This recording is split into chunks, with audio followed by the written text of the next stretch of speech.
जय माता दी। आप सभी का हमारे YouTube चैनल पे बहुत बहुत स्वागत है।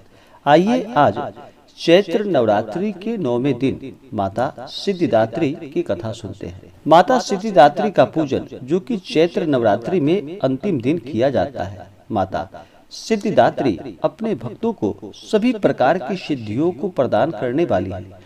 जो भी सच्ची श्रद्धा के साथ नियम और निष्ठा के साथ चैत्र नवरात्रि में व्रत को रखते हैं, 9 दिनों तक माता का पूजन आराधना करते हैं, माता उनकी समस्त मनोकामनाओं को पूर्ण करती है। नवरात्रि के व्रत में माता भगवती के 9 स्वरूपों का 9 दिनों तक प्रत्येक स्वरूप का पूजन किया जाता है। उसमें माता का 9वां स्वरूप जो कि माता सिद्धिदात्री का माना गया है और 9वीं तिथि के दिन माता सिद्धिदात्री का पूरे विधि विधान के साथ पूजन किया जाता है और इस दिन कुमारी कन्याओं का पूजन किया जाता है। कुमारी कन्याओं को भोजन कराया जाता है। बहुत से जगहों पर अष्टमी तिथि के दिन कुमारी कन्याओं का पूजन किया जाता है, भोजन उन्हें करवाया जाता है और बहुत से जगहों पर 9वीं तिथि के दिन इस कार्य को किया जाता है। 9वीं तिथि के दिन यह अंतिम दिन माना जाता है। इस दिन हवन आदि का कार्य भी किया जाता है और 10वीं तिथि को जाकर के फिर व्रत का पारण किया जाता है। 9वीं तिथि के दिन हवन आदि का कार्य करना चाहिए। इस दिन माता सिद्धिदात्री का पूरे विधि विधान के साथ पूजन करना चाहिए। इस दिन रामनवमी का त्योहार भी मनाया जाता है। रामनवमी तिथि के दिन इस दिन भगवान राम का और राम पंचायतन का भी पूजन किया जाता है। इस दिन अगर भगवान राम का पूजन करते हैं, माता दुर्गा का पूजन करते हैं, यह बड़ा ही पुण्यदायक माना जाता है। इससे अनंत गुना पुण्य फलों की प्राप्ति होती है। भगवान राम, अगर कोई भक्त सच्ची श्रद्धा के साथ राम नाम का स्मरण करता है, भगवान राम की कृपा से उनके सभी पाप और ताप नष्ट हो जाते हैं। किसी भी प्रकार के व्रत में या पूजन में सच्ची श्रद्धा, नियम और निष्ठा के साथ ही उस व्रत को करना चाहिए, तभी जाकर के वह व्रत सफल हो पाता है और पुण्य फलों की प्राप्ति हो पाती है। माता सिद्धिदात्री को प्रसन्न करने के लिए इस दिन सुबह ब्रह्म मुहूर्त में उठ करके नित्य क्रियाओं से निवृत्त होकर के गंगा नदी में या घर के नहाने के पानी में थोड़ा सा गंगा जल मिला करके स्नान करना चाहिए। शुद्ध वस्त्र धारण करना चाहिए। इस दिन आप चाहें तो बैगनी या जामुनी रंग के वस्त्र पहने, यह शुभ होता है। यह रंग अध्यात्म का प्रतीक माना जाता है। और वस्त्र धारण करने के बाद फिर इस दिन माता सिद्धिदात्री का पूरे विधि विधान के साथ पूजन करना चाहिए। माता सिद्धिदात्री जो कि अपने भक्तों की सभी मनोकामनाओं को पूर्ण करने वाली है, इनकी कृपा से यश, बल और धन की प्राप्ति होती है। शास्त्रों में माता सिद्धिदात्री को सिद्धि और मोक्ष की देवी माना जाता है। माता सिद्धिदात्री के पास अनिमा, महिमा, प्राप्ति, प्राकम्य, गरिमा, लघिमा, ईशित्व और वशित्व, यह 8 सिद्धियां हैं जो कि माता अपने भक्तों के ऊपर प्रसन्न हो करके उन्हें सभी प्रकार की सिद्धियों को प्रदान कर देती हैं।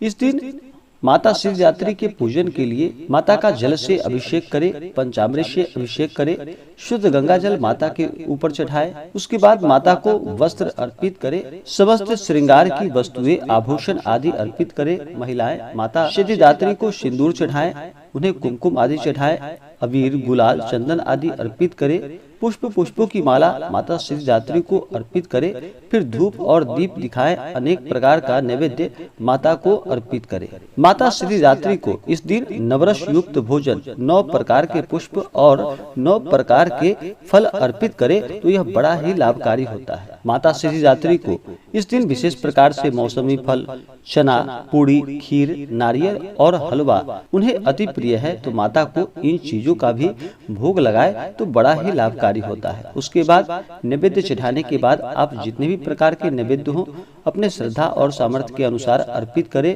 अनेक प्रकार के ऋतु फल अर्पित करें। नैवेद्य के बाद फिर माता को जल से उनका आचमनी कराएं। उसके बाद द्रव्य और दक्षिणा चढ़ाएं।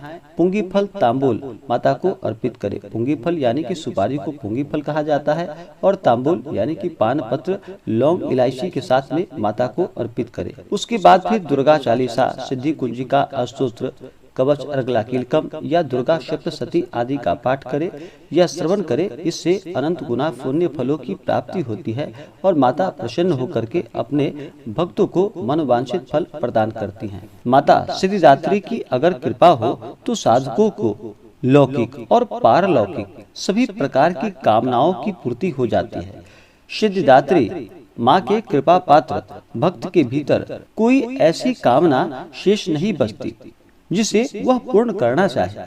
वह सभी सांसारिक इच्छाओं को, आवश्यकताओं और अस्पृहाओं से ऊपर उठकर मानसिक रूप से माता भगवती के दिव्य लोकों में विचरण करता हुआ उनकी कृपा से विषय भोग शून्य हो जाता है। माता भगवती का परम सानिध्य ही उसका सर्वस्व हो जाता है। इस परम पद को पाने के बाद उसे अन्य किसी भी वस्तु की कोई आवश्यकता नहीं पड़ती। माँ के चरणों का यह सानिध्य प्राप्त करने के लिए भक्त को निरंतर नियम निष्ठ रहकर उनकी उपासना करने का नियम बताया गया है। ऐसा माना जाता है कि माता भगवती का स्मरण, ध्यान, पूजन हमें इस संसार की असारता का बोध कराते हुए वास्तविक परम शांतिमय अमृत पद की ओर ले जाता है। और जो कोई भी इतना कठिन तप ना कर सके तो अपनी शक्ति और सामर्थ्य के अनुसार जप, तप, पूजन, अर्चन करके माँ की कृपा का पात्र बन सकता है। माँ की आराधना के लिए माता के इन मंत्रों का जप करना चाहिए। या देवी सर्वभूतेषु माँ सिद्धिदात्री रूपेण संस्थिता नमस्तस्यै नमस्तस्यै नमस्तस्यै नमो नमः। इन मंत्रों का जप करना चाहिए, इन श्लोकों का पाठ करना चाहिए। इससे माता अति प्रसन्न होती हैं। किसी भी प्रकार के व्रत में या पूजन में नियम और निष्ठा का पालन करना चाहिए। इस दिन शुद्ध और सात्विकता का पालन करते हुए, ब्रह्मचर्य का पालन करते हुए माता भगवती का पूरे नियम और निष्ठा के साथ सुबह और शाम के वक्त पूजन करना चाहिए।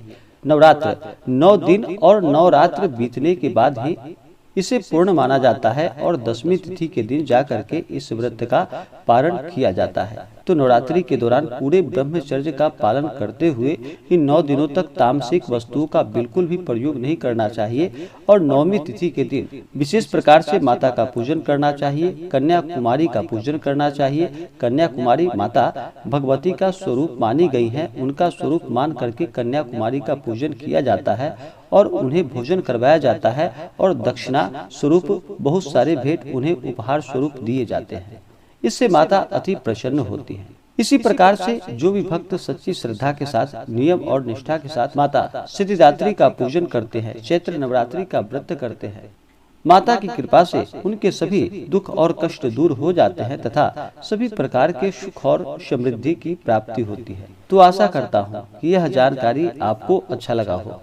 ऐसे ही ज्ञानवर्धक जानकारियाँ प्राप्त करने के लिए हमारे इस चैनल को लाल बटन दबा करके सब्सक्राइब करें, साथ में बेल आइकन घंटी दबाएं ताकि मेरे वीडियो का नोटिफिकेशन आपके पास सबसे पहले पहुंचे।